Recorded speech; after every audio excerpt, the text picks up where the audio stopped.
The funny thing about peak season is that everyone suddenly thinks they have cracked the code and then go on to repeat the same mistakes year after year. One of the very recurring issues is obsessing over ROAS. Of course, it's this shiny number that everyone loves to report on, but it can be very misleading.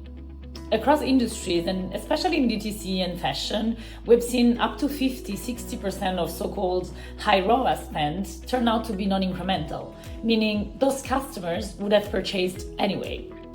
And this is why at Crealytics we run incrementality analysis with our clients to identify this effect and shift spend toward channels that actually bring in new buyers.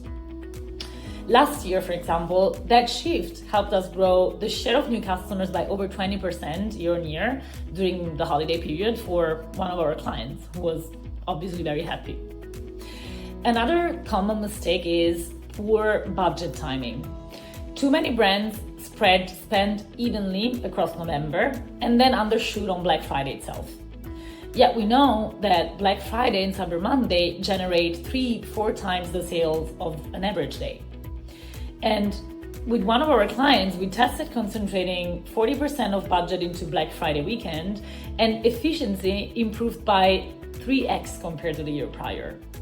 And with almost 1/3 of shoppers now starting holiday shopping before November, brands also need to be present early in the season to nurture demand and still hold enough firepower for the peak weekend when the remaining 2/3 of consumers still intend to shop.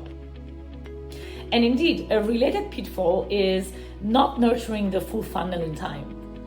Many brands go very heavy on bottom funnel tactics in November, forgetting that awareness and consideration audiences take weeks to warm up. So if you haven't primed those pools in October or September, you will be left paying a premium for cold traffic during the Cyber Week.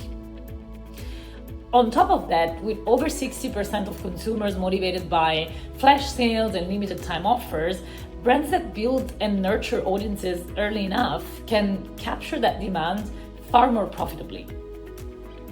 And then, of course, there's also creative fatigue. Consumers see thousands of ads in a single week, and platforms like Meta funnel most spend into just 2 or 3 top performing creatives. So by mid-November, these ads are completely worn out.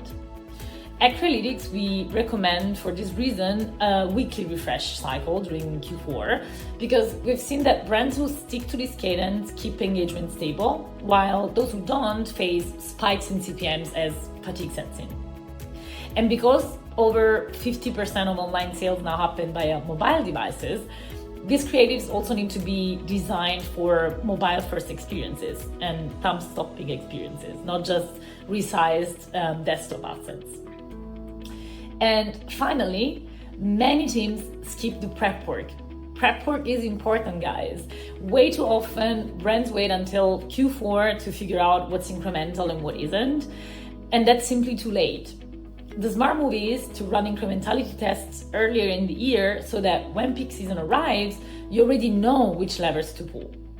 So, in short, don't worship ROAS, align budget to the actual demand curve, nurture the funnel early, rotate creative like your audience has the attention span of a goldfish, and never ever skip incrementality testing.